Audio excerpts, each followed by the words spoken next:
Welcome to Focus and Foundation. I am Kelley Phipps, the owner of Centerpoint Learning Solutions. And I am Tina Kramer, the creator of Simple Learning and the patent pending sounds. It's really great to be here with everyone today. So today we want to talk about parenting and what it is to parent an individual that is a picture thinker, an individual that has a learning difference. I thought that a nice topic to bring to us would be that experience of how that looks parenting wise with someone who thinks differently than what the typical group does. The hard thing about this is we know that in all of our situations, the apple doesn't fall far from the tree. So what I'm saying is different, honestly, as an individual and looking at my house, I'm like, what's different about my family? This is who my family is. This is how we are, da, da, da. Okay. But that being said, I don't know about you, Tina, but sometimes as a parent, you are experiencing outward judgment. When I say outward, I mean judgment from outside, right? Which then penetrates in. And it may not be overt judgment, but you see something in your family that you don't see in other families, and it looks different. So I guess I'm kind of going to talk about it from the reverse point of view of being a child that has parents that have learning differences. I got the help, I got the support that I needed, and I have tools that served me very well. My parents did not. Now I'm back home and working with them, and I'm kind of, in a sense, reliving my childhood. But I have new tools now, and I recognize things that have happened in our household when I was a child that was a challenge, that difference that you're talking about. So, that was my norm. That's just what we did in my house. Now I've been out in the world, I've got tools, I'm going back and working with my parents, going, okay, that is a little different than what the rest of the world is doing out there, or how they're approaching these things that pop up. And these things that pop up are as unique to all the individuals and all the families out there. I know I had a client that came to me, a mother, and her daughter would lose things. And so, for example, she was in band, she had clarinet, and the clarinet case had won a miss, and they had summer band camp. And they could not find it anywhere. And the mom's like, go in, check your room again, just make sure, after she searched it 3 different times, because the girl was about 12. She was responsible enough to do this on her own. Mom, it's not there. I swear it's not there. I've looked. I can't find it. Mom goes in and looks. Sure enough, it's in the closet. And things like that repeatedly were happening in their lives. That's one of the things that mom called me. She goes, my child does not lie. She goes, she just doesn't. She's a really great kid, but she had to have known it was there as many times if I had her look, and she swore it was not. And then we were able to go in and take a look as to why that was happening. So as a parent, we are managing so many things. In and of itself, that could be its own topic, just what it is to manage a household. But we are managing so many pieces and parts and so many moving parts. And at one time, when these little parts, meaning people, were a part of us, physically a part of us, we were in full control. And I'm talking parents, but honestly, I think I'm saying mother, right? We were in full control. And then we give birth to this being who has its own body and has its own mind and life force and thinking and being and all of those pieces and parts. And that individual is separate from us. And yet they are so reliant upon us. So we spend their first several years caring for them, managing them, putting them in places that they're safe, helping them to find all their things, etc. And through life, mind you, as I'm saying, as we go through life, there's an expectation that these little beings, as they grow older, will gain enough experience in life to start taking on those roles that that adult has had. And at some point, the baton is passed, right? And then they're on their own. No one tells you exactly how that all works. We just watch it happen. It seemed to have happened in our own personal world, therefore it will happen in our family, and there you go. The thing is that when individuals approach their world, they approach life, they're coming from different perspectives. And we know that no two people think exactly the same. No two people process exactly the same, but there's general categories we can put them in. And so when Tina and I talk, we talk about this learning difference. So really what we're talking about is an individual that thinks either very linearly, generally verbally, processes well with words, and the individual that thinks more globally, that that processes big picture and sometimes misses little pieces, and also processes best in pictures. And one does very well in typical society, and the other one generally finds that there's some issues. Now, it doesn't mean they automatically have problems, but they find that they have some things that just don't match. So you got a little bit of friction going on. So when we're talking learning differences, we're talking about that group of individuals that think big picture, that process in pictures primarily, or feeling sensory type things. It's hard to say exactly a picture, but they process more in the tangible, three-dimensional touch and feel. And those individuals are functioning they're the little fish in the big pond of life. And in our family, we might be a school of little fish in the big pond, or there might be one or two little fish in a guppy pool in the big pond, right? So, I mean, if you see where I'm going at, where I'm trying to get at here is this idea that we might be a team working together that struggles, but it might be that you have one child in and amongst a group of neurotypical or pretty well functioning neurotypical people within the bigger group. And so there can be a lot of area of misunderstanding and miscommunication, which then makes our jobs as a parent more difficult, because we have all of the issues that most parents, I can't say every parent out there, so I say most parents have in raising kids, because that's a hard job.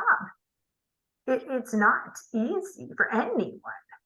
It's interesting. Right. Really. So I got a call this week from a mom who has a 16-year-old son. I'm guessing very high functioning, but somewhere on the autism spectrum. So she gave me a call. He is an amazing athlete, straight A student. However, he has a hard time making friends and maintaining friendships. He does not get the undertones that often happen in conversations. And then he's a kiddo that enjoys talking about himself and has no need to ask you about your day, which makes it really challenging for him to make friends. So because of what the world thinks of autism, mom called me and she said, I don't know. I don't understand, because she said he's an amazing student. He's an amazing athlete. However, we do have these struggles around making friends. Do you think that you can help? So we had this whole conversation then about looking at his symptoms and could I help with his symptoms and letting go of a label, because for her, autism looks a certain way and her son does not do that. In their family unit, like you said, they're the school. They have this amazing family that is all are incredibly successful, even in the eyes of the world. However, now he's been put out there in that ocean, and he's reaching a point where he's wanting to have friendships. And then we start to look at the differences, why those differences are there, and then what education does he need to be able to continue that development and be able to fit into. And when I say fit into, I'm not just talking about the world accepting him. I'm talking about the goals that he has because he wants to have friends. And then how do we help him acknowledge his actions, how they affect others, and then also what's happening in that big ocean out there so Mhm. that when he's out there in it, that he can fit and reach his own personal goals while he's there. It's so true that we're looking at our personal goals and how that bridges us from our family unit into our friendships and our school unit and then into our employment world, which and then our own family life, right? So as an individual grows and changes, they need those pieces and parts to complete their picture, their personal picture, so they can maneuver and be successful, and have the same type of struggles that we would expect people to have because we all need to have struggle to grow and change and develop into our individuals. So were you able to sit down as you talked with that mom, were you able to help make a plan or at least make a plan to work with her son or work with her to help her son? Yes, absolutely. Put a plan together this week. I'm going to start with them in a couple weeks. So usually in that type of situation, I'm sending a sound device. They're going to be listening to that sound device for a couple weeks, helping him become grounded, helping him gain that awareness of self. Mhm. We were talking about earlier about that feeling when your thoughts and your awareness of self and your body and your mind and those all start to come into alignment. So I have the clients start to listen for a couple weeks before I actually sit down and start the coaching program. But Mhm. Kelly, we were talking about this. Can you elaborate on that Yeah, feeling just a little bit for more? sure. So I had a wonderful opportunity this week to do some training and to kind of refresh myself. And in refreshing myself in my own skills and in the awareness of concepts that both Tina and I have been trained in, but being able to really kind of go in depth in that, you have to challenge yourself to change a little bit, right? Because you're adjusting, you're growing, you're adding to your database. You're going through an upgrade. Oh yeah, there we go. That's a good example. Going through an upgrade. We know what happens to our computers when we go through upgrades, right? There are all these little glitches that have to happen, work their way out, get rid of the bugs. So was really interesting because it was a 3-day training. And on the first day, it had been years since I had really been in depthly challenged to grow my picture. And I got lots of really good information and really had to think through some pieces and parts, had to do with math, one of my favorite things to work in. Long story short is when I went home, I was off. I knew I was off physically, mentally, emotionally. I just did not feel right. I'm like, this is a problem. And the way I could describe it is I'm antsy. I've basically everything inside of me has been put into a bag and shook up, and now it's settling.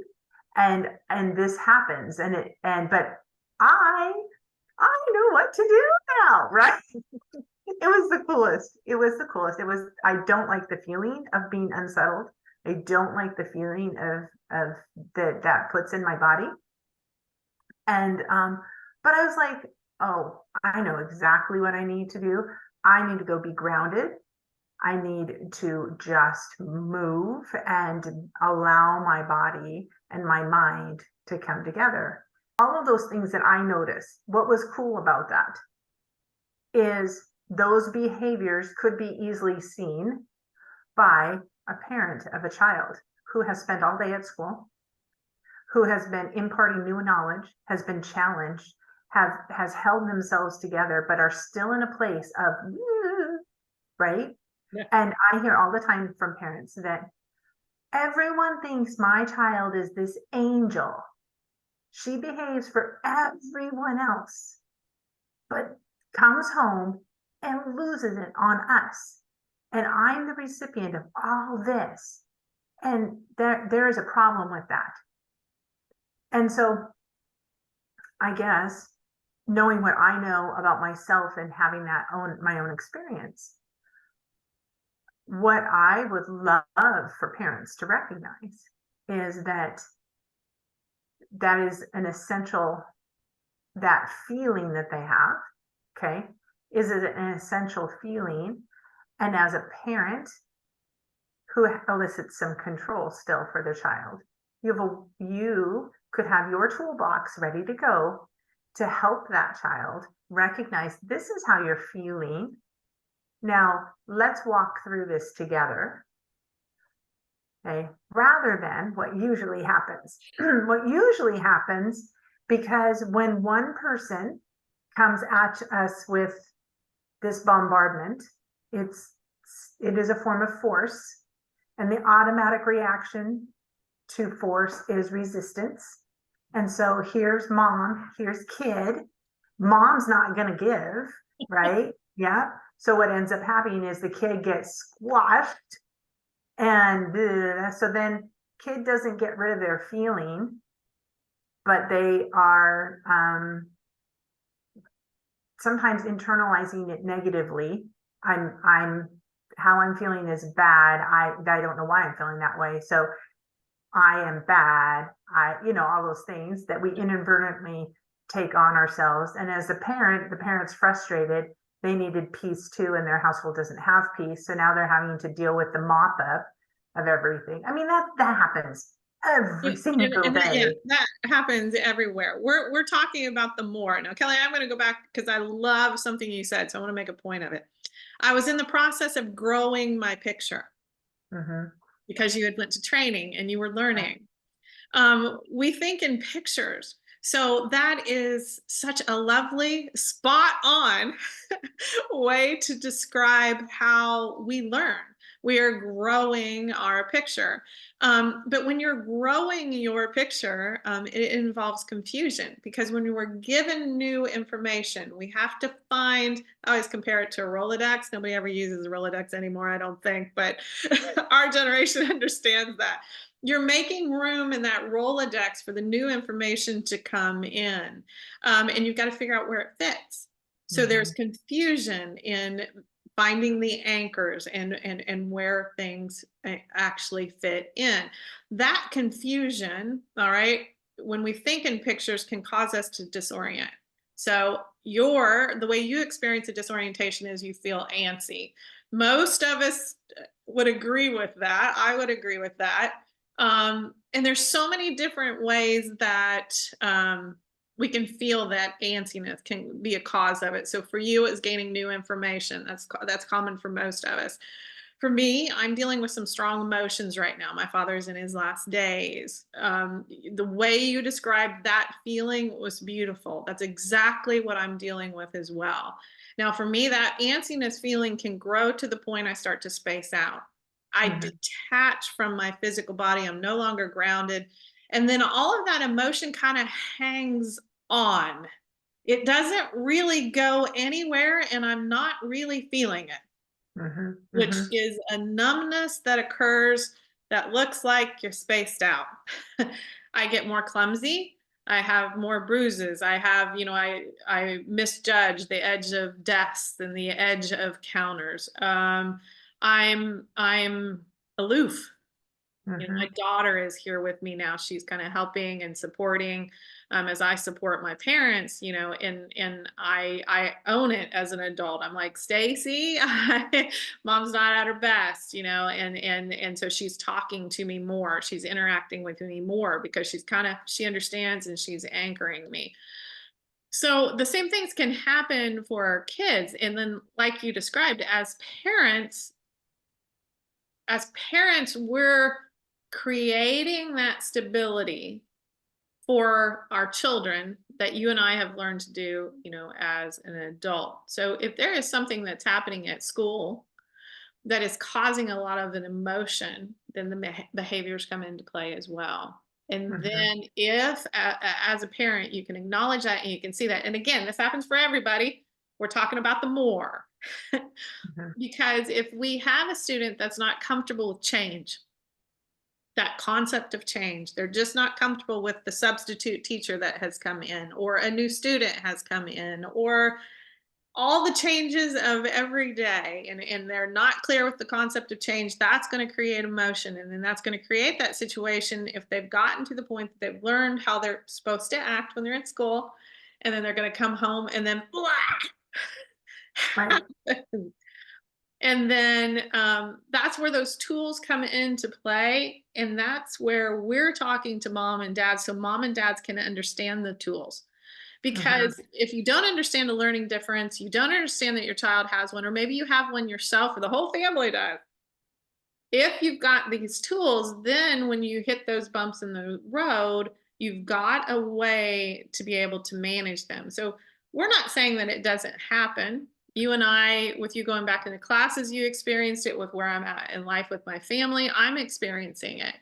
And then I'm reaching out for the help. So what we're trying to do is give moms and dads an awareness so that moms and dads know how to instill this in their children to help them get through. Mhm. Um, the other advice, so oftentimes parents are given, is pick your battles. When you have a child that has a learning difference, pick your battles. Kelly, what's that mean to you when you hear that? Pick your battles. Well, it's it's interesting because it starts from being aware of your family and what your family goals are. One aspect of being able to pick your battles is knowing what your, we call them guiding life principles, and knowing and being aware of where the line is, okay, where we are at a totally non-acceptable behavior.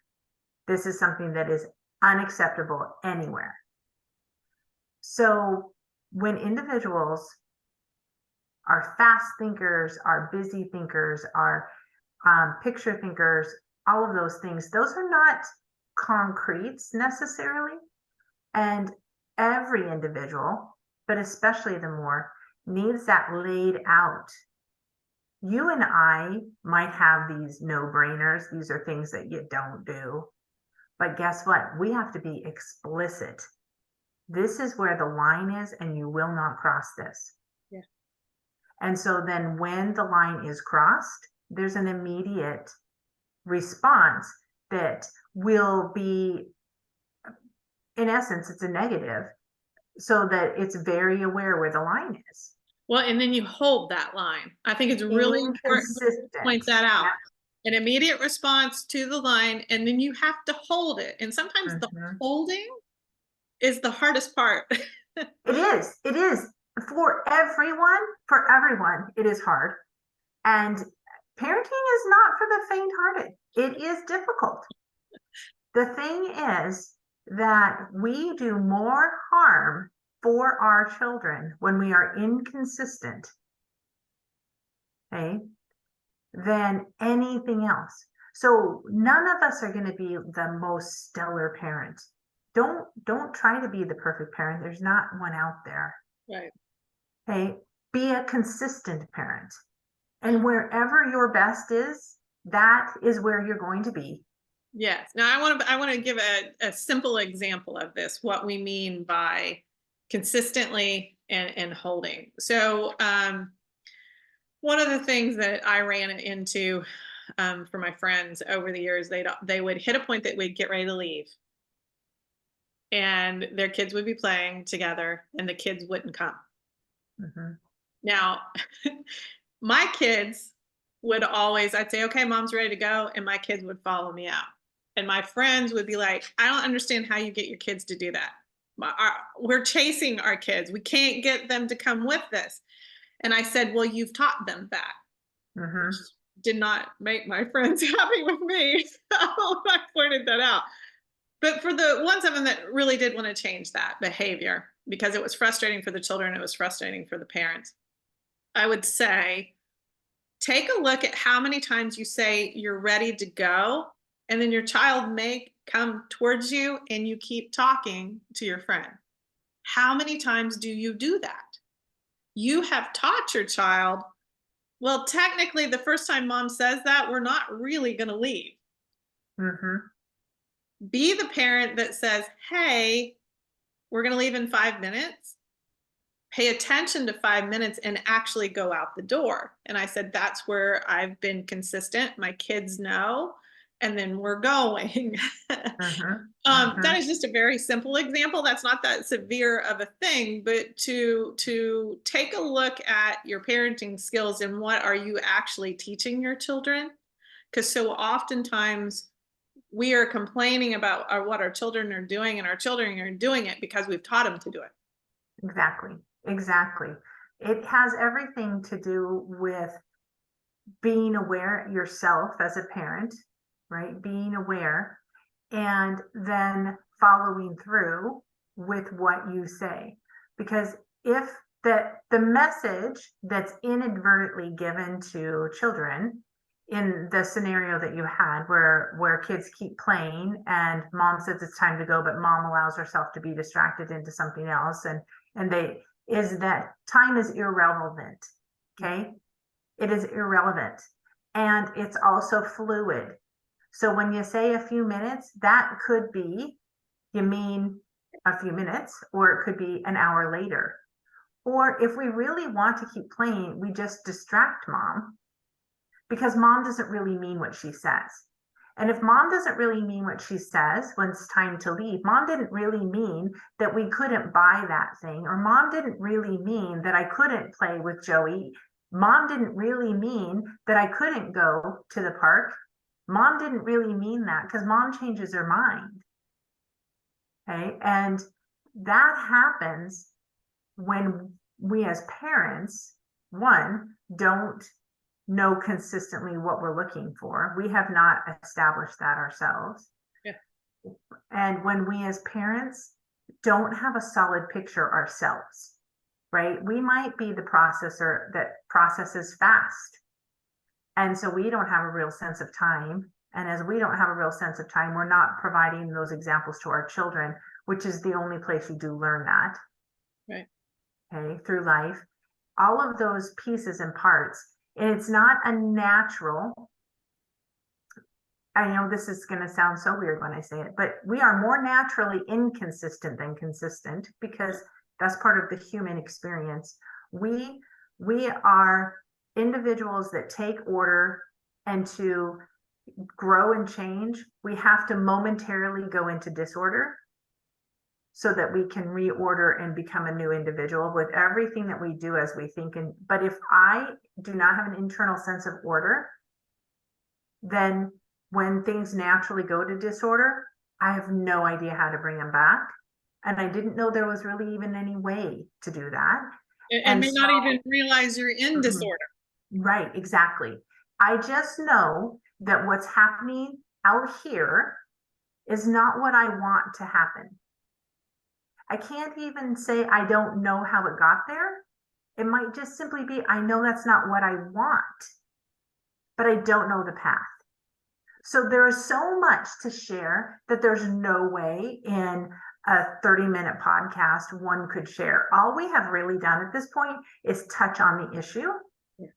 What I would love for us to do in future is to be able to pick a couple scenarios. And I don't know, maybe we need our listeners to tell us if this would be a good thing or not, but pick a couple scenarios. Maybe somebody has a scenario that they'd like to say, hey, what would you do in this situation? And then we can speak specifically. Because what I have learned, I'm going to give my own little plug here, if you don't mind, Tina, is a number of years ago, I hate to admit it, but I've already told you I have grown children. So approximately 27 years ago, I took a parenting class because I needed credits as a teacher. It wasn't because I thought I needed a parenting class, because at that time it was a parenting class that was addressing destructive adolescent behavior. And my oldest children, I think my oldest child at that point was maybe 7. And what I learned from that class was that consistency is key, right? I learned that there's magic words you can use so that you don't ever have to yell at your kids.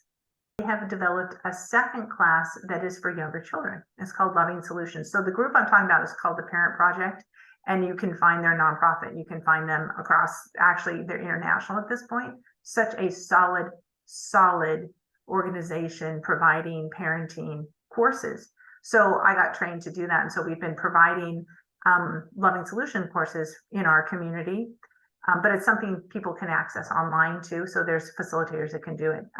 But anyways, long story short, is there is power to be had when you learn the verbiage, the language to use, whether you have a strong-willed child, difficult child with a learning difference, or you simply are a parent trying to parent your child in the best way you can in today's world.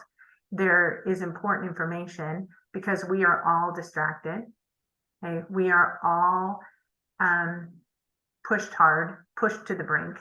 And lots of times that comes out in our personal behavior as adults, and it overflows onto our children, which inadvertently gives our children the ability to grow negative thoughts for themselves, to hurt their self-esteem, to change their ability to move and grow in the manner we would like them to. So if we can ourselves gain some language, I think it's key, right? Because language gives a picture, help paint the picture for our children of the path to go, then we can do that same thing for ourselves. And even when things are just a little difficult or things are really difficult, we have some tools. And then of course you and I, right, love to be able to teach people how to have the internal tools. Yes. And we equip that with language, and you're gonna see some pretty solid families. So anyways, that's my little plug that direction. But scenarios are important. So we will be sure to include information about Parent Project below. You'll be able to find that. So I think Kelley and I have kind of led you into where we're going to be going with our next episode. When we're talking about picking your battles, there are specific concepts when an individual has a learning difference that are missing. If you remember in the beginning of this podcast, I was sharing about the mother that had the daughter that knew that she was telling the truth. She knew that she couldn't find the clarinet, and there was a very specific why as to why that was happening and why that was repeatedly happening in that little girl's life. So Kelley and I, next episode, we're going to talk about picking our battles, but the missing pieces or missing concepts that might be there for an individual that has a learning difference. And so that you have more knowledge about how to pick your battles, how to stay consistent. And we're going to continue to elaborate on this subject because it's a big one. Mm-hmm. So I am Tina Kramer. I'm the creator of Simple Learning and the patent pending Sound Divide. And I'm Kelley Phipps, owner of Centerpoint Learning Solutions. Thank you for joining us. We look forward to seeing you again soon. Bye-bye, everybody.